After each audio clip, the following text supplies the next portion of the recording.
Hello and welcome to Medical Dialogues. I am Dr. Bhumika. Let's look at today's top medical news. Exercise gives your brain a 24-hour cognitive boost, study finds. The short-term boost our brains get after we do exercise persists throughout the following day, suggests a new study led by UCL researchers. The new study published in the International Journal of Behavioral Nutrition and Physical Activity found that on average, people aged 50 to 83 who did more moderate to vigorous physical activity than usual on a given day did better in memory tests the day after.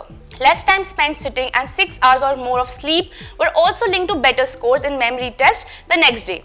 More deep sleep also contributed to memory function, and the research team found this accounted for a small portion of the link between exercise and better next day memory.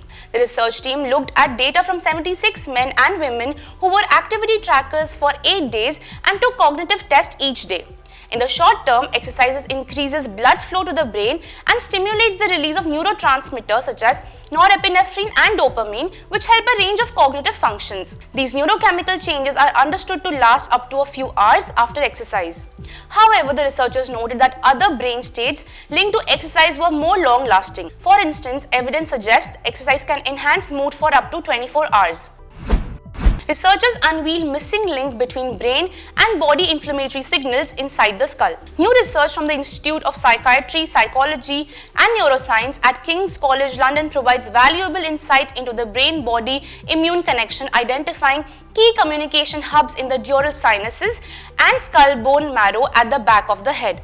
The research that was published in the journal Brain used neuroimaging techniques to establish that the dural sinuses, a region at the back of the head that drains deoxygenated blood from the brain as well as the skull bone marrow, acts as a likely interface between the central and peripheral immune systems. Researchers analyzed a data set of 51 adults with depression as well as 25 healthy age-matched participants that were originally recruited as part of the BioDepth study to investigate the role of inflammatory processes in depression.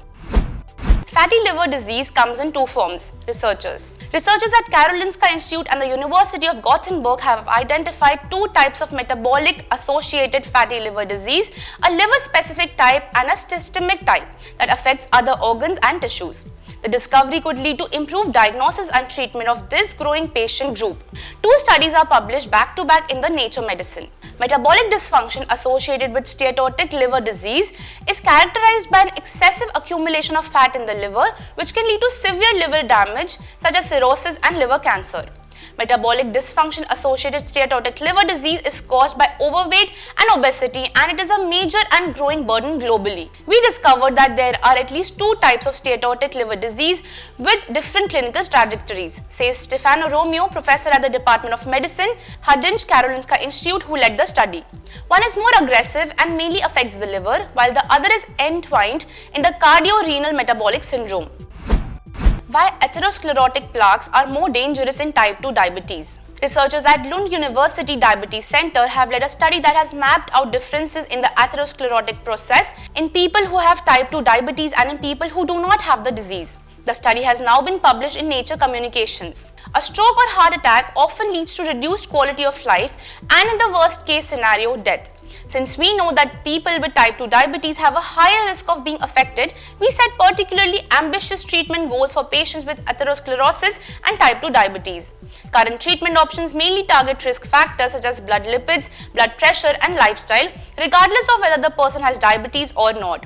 Our new study provides additional evidence that people with type 2 diabetes may need new treatments that target specific molecular mechanisms of atherosclerosis, says Andreas Edsfeld, cardiologist and associate professor at Lund University Diabetes Center.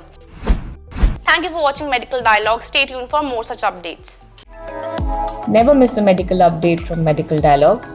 Like, subscribe, and press the bell icon.